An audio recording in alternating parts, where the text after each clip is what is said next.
Do you know my name? My full name in the Yoruba language means God's gift never ends, or God's grace never ends. It's a name that I wear with pride. It's a name that, when pronounced correctly and used to get my attention, makes my head swell with glee. I encourage you to try it out sometime. Not too often though, so it doesn't lose its charm. Little did my parents know the kind of impact that name would have on me. I was reflecting the other day and I realized voiceovers are God's gift to me that keeps on giving. In a sense, a gift that seems to never end. As a young child, when adults asked me, "What do you want to be when you grow up?" I can assure you, my list of potential answers did not include becoming a voiceover artist. I never planned to go into producing voiceovers, let alone do so full time, and yet this is where I find myself, and I'm so grateful for it. Here are a few things that being a voiceover artist has afforded me. Location freedom, time freedom, an interesting conversation starter, compliments, and the ability to pursue a few other interests and build a portfolio career. Let me tell you a little more about each of these. Location and time freedom. Most of my clients are actually based outside of the UK, and I have only needed to see 2 clients face-to-face in my entire voiceover career. Although I do live in the UK, I have the flexibility to travel and work from anywhere as long as I take my recording equipment and portable vocal booth with me. The downside to this, though, is that you miss out on office banter you might get from working in a company, if that's your thing. There are voiceover meetups online that could act as a helpful substitute. Last year, I was away from the UK in Nigeria and Benin Republic for just under 2 months. I went to Nigeria to be with family during the funeral proceedings for my grandmother. I was grateful to be able to spend an extended amount of time with family in that period without having to rush back to the UK. Before I left the UK, I had decided at some point that I was going to visit more African countries. So I decided, why not go to the country next door and see what I find? This was how I ended up in Benin Republic. It was an adventure and a half. Let me know if you want me to tell you that story in another post. I did a few voiceovers out there and even filmed a tour video for a co-working space out there. If you're ever in Cotonou in Benin Republic, check out Espace Connect. Tell them Aurea Pampa sent you and they should treat you extra well. Another perk of being a voiceover artist full-time is the interesting conversation starters and compliments. These were never the goal when I stumbled into voiceovers, but they're certainly a nice perk. Oftentimes, when I tell people what I do, I get people saying variations of, "Wow, that's so cool. I've never met anyone who does that before.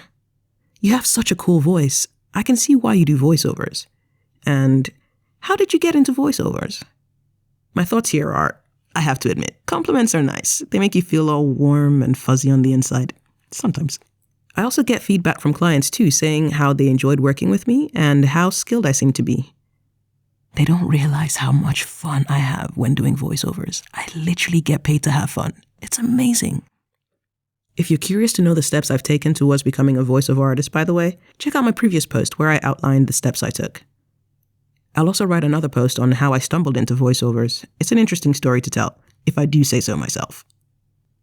And finally, voiceovers have afforded me the ability to pursue a few other interests and build a portfolio career. Okay, this is a big one. The side gig became the main thing. I decided to pursue voiceovers full-time after having it as a side gig for many years because I wanted to pursue other life and career goals that are important to me, which a traditional 9 to 5:30/6/end when the work is done would not have allowed for. I reasoned that as the years went by, it would not get any easier to pursue the things I wanted. So I made plans, financial and otherwise, and took the plunge. I'm one of those multi-hyphenates. I do this and that and many other things in between. And I'm happiest, although sometimes a little stressed too, when I have multiple things going on at the same time. I've come to accept that I'm a skilled generalist, and I wear this badge with pride. I'm interested in education on the African continent and contributing to improvements in quality, accessibility, and availability. You get me really excited if we talk about EdTech and the possibilities on the continent. I'll have to tell you more about this on another day. Just over a year ago, I joined a startup started by my co-founder, Femi Longe, called PathFound, to help African high schoolers understand the world of careers and in a sense support them and their parents and their educators in finding their unique paths. We'll be exposing them to career options they may never have imagined. You can follow our page on LinkedIn and other social media to get our updates. You can sign up to be one of the first to use the platform. If you're a parent, uncle, auntie, educator, or someone who cares about the kids around you, you might want to score extra points by being the one to introduce them to Pathfound. They'll love you for it. Drop me a DM if you'd like to find out more.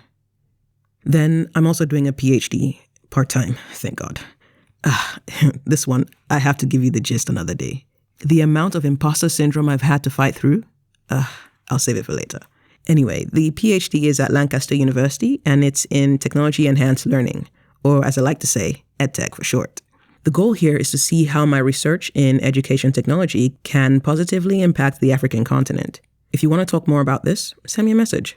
I'm also quite involved in the church I attend. I've made wonderful friends turned family over the years, and I volunteer in different capacities where I can.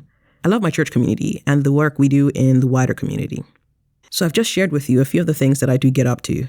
And as you can see, they're quite varied. There's more, but I won't be able to go into detail right now. But you kind of get the point I'm trying to make, right? All right, let me end this before it gets too long. If you got this far, I appreciate you. Go ahead and leave the laughing emoji if you can comment below.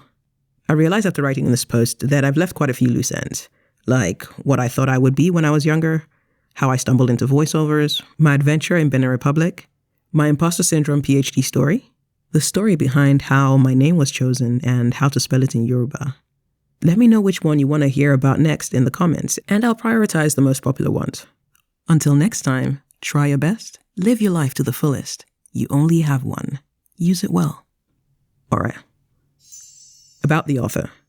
Hi, I'm Ora Pampa. I'm an entrepreneur and voiceover artist based in the UK, but I do love to travel, so I'm not always there. I share stories about my experience being a voiceover artist whilst doing a PhD and being a startup co-founder at Pathfound. I'm hoping sharing the things I learned on my journey will help other people along their own journeys. Subscribe to my newsletter, RSGist, to be notified when I post something new. You can check it out at rsgist.substack.com.